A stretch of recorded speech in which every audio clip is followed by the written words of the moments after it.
I have talked to Devon, and it's definitely something that we are both excited about. I think it's something that will definitely happen in the future. But Today we will talk about a bunch of interesting subjects. Devon Larratt, Brian Shaw, Monster Michael Todd, Engin Terzi's updates about East versus West, King of the Table updates, whether Kidargali Ongarbayev and Cvetan Gashevski are going to compete there or not. Sarah Backman super match, Ryan Blue Bowen, bunch of interesting stuff. Please make sure you watch the video till the end and give it a thumbs up if you really enjoyed that. So first up, Ryan Blue Bowen. Ryan has changed the names of all of his social media handles from Ryan Blue Bowen to Ryan Bowen now. I think it's cool. The shorter the name of the YouTube channel, social media pages, the better it is usually. He said that I'm getting back to the raw version, whatever that means. The name Blue was given to him in the military days, and now he is not getting rid of it in the personal life, but getting rid of it in the professional life. I think it's a good move. And another thing that I forgot to update you guys about regarding Ryan Bowen is that since last couple of months, he has got a full-time job now. So he's not a full-time YouTuber. So maybe doing both of these things kind of part-time. But you have to show some respect. I think he could have just talked about a bunch of interesting topics just like me and made his career, made his living off YouTube only. He's pouring some money into the AWE production, and I think that's why he had to go for a job right now. Shaw Classic. We saw a couple of interesting super matches about 3 weeks ago at the Shaw Classic. Shane Owens won his match. Austin Jaggers competed there. There wasn't big hype around it, but there is going to be something around Brian Shaw that is going to be big hype. Brian said in his Q&A video, as asked by the fans, he replied that he is going to do a collaboration with none other than Devon No Limits Larratt. you've retired from strongman. Is it time to become the GOAT of arm wrestling? If so, a Devon Larratt collab would be sick. So I have talked to Devon, and it's definitely something that we are both excited about. I think it's something that will definitely happen in the future. But somebody like Devon is incredibly accomplished. It would be fun to interact with him, to learn from him, and have a good time with him. So, who knows what the future holds there, but it does seem like it could potentially be a lot of fun. I think it's about time when they just confirm the dates and we are going to see this awesome collaboration.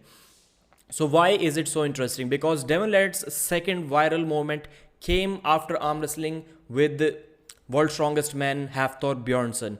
Before that, Devon's only one video, the hook training video, only that thing was viral. I don't think Devon was known to that many people back then. And then that video went viral. As of now, after 7 years, it has around 26 million views. So that was Devon's second viral moment. And since then, he just blew up. So hopefully we are going to see some viral moments now as well. But right now, I think Devon is more popular than Brian Shaw for sure. We're going to talk about the popularity of strongmen compared to arm wrestling later in this video. Brian also said that he's thinking about competing, of course, and he will compete at a novice level. Maybe he just wants to get rid of that beginner's fear. Otherwise, who is going to challenge this 400-pound monster at the novice level? I don't think it is going to work out well for the other guys. Of course, it will be good for Brian Shaw. Next up, we have some updates from Matt Rhodes Sport. Matt Rhodes is in Russia right now, and you must know Andrey Smaev, the giant, strong Russian young dude. He's thinking about getting him into arm wrestling. So if things work out well, if the restrictions aren't there, then maybe we will see Andrey Smaev in arm wrestling. As of now, he's not that strong, but he can get strong if he trains for arm wrestling. Denis Siplenkov said that he may not get to the elite level ever.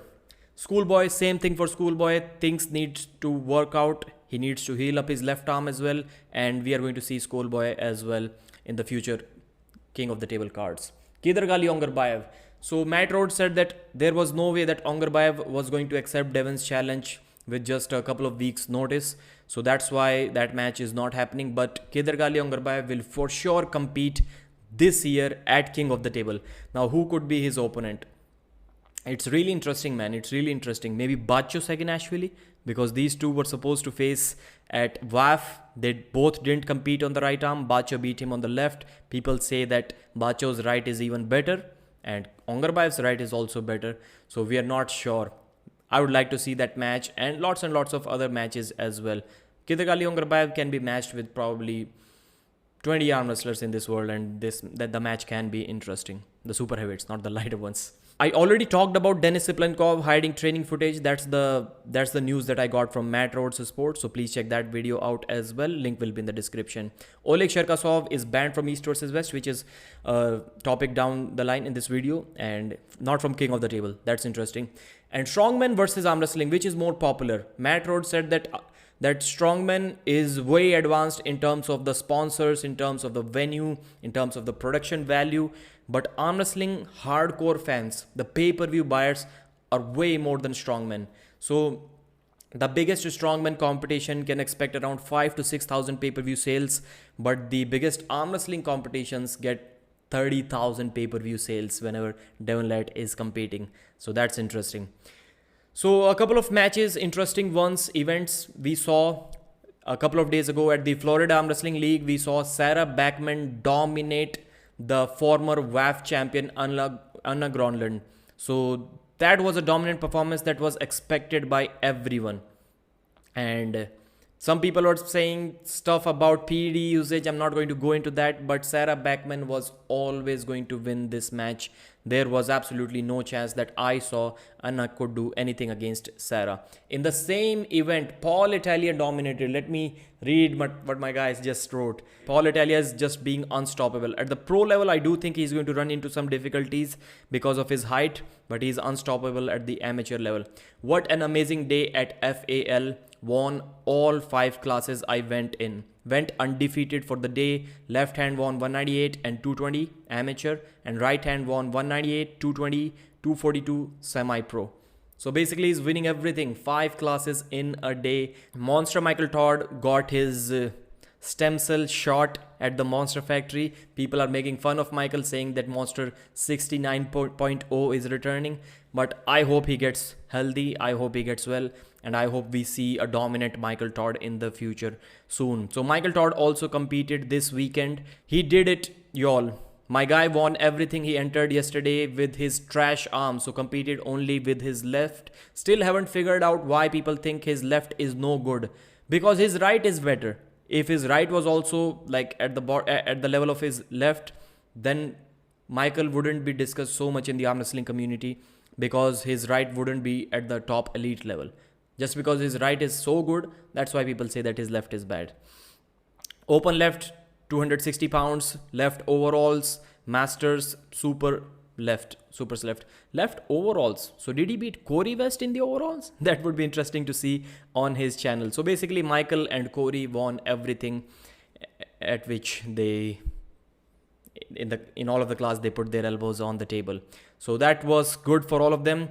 And let's talk about some arm wrestling bans. I uploaded a community post few months ago when Oleg Cherkasov was banned in June for using a medicine that is used for vertigo treatment or something like that. So I'm not sure if he used because he had that problem, or did he use that because he wanted some PED usage for his competitions, but he got caught and he got banned. People are saying it was just a medicine. Well, if it was banned, then he should have known about it better. So he got banned. To me, it was obvious that since he got banned by Russian Arm Wrestling Federation, then he got banned by WAF automatically. Then he has to be banned by Engin Terzi as well, East versus West. But people seem to be surprised after knowing this fact when Engin talked about it.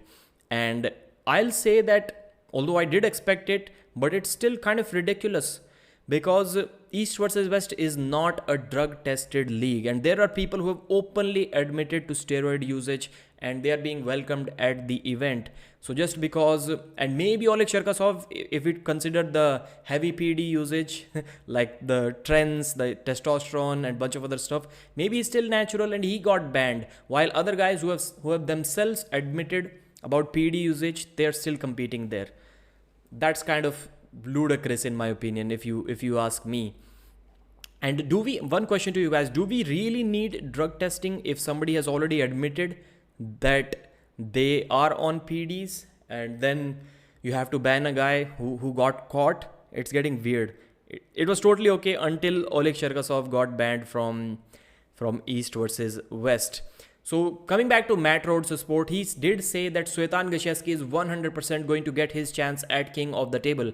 Somehow still I highly doubt that, because in my opinion World Arm Wrestling Federation is slowly going to tighten its grip on not only East versus West but also on king of the table, since East versus West and king of the table are working in collaboration as of now. So I still doubt that Cvetan Gashevski is going to get his match. Let's see what happens. But I highly doubt that. Alright, Engin Terzi talked about this Oleg Cherkasov topic that we already discussed. And Todd Hutchings versus Kidargali Ongarbayev. That match is going to happen. First, the match that was confirmed was Todd versus Ongarbayev. That was few months ago. It got cancelled because of Todd's hand injury, the ATV, the snowmobile accident, whatever it was. After that, Engin set up a match between Sasho, Andrey and Todd Hutchings for the 95 kg title for this upcoming November 11th event. Engin said that I want Todd to face Ongarbayev and Todd wants himself to face Sasho Andrey. He was confused about it, but finally Engin listened to himself and he thought that the better match for Todd Hutchings is Kidargali Ongarbayev. But he did promise Todd that he is going to get a match against the 95 kg world champion, irrespective of the result of this match against Kidargali Ongarbayev. So even if he loses, we are still going to see him compete against the 95 kg champ, who is Sasho Andrey as of now. So thanks for watching, guys. I hope you liked this video. I really respect you for hanging around about 12 minutes or so. Please like the video and subscribe to the channel.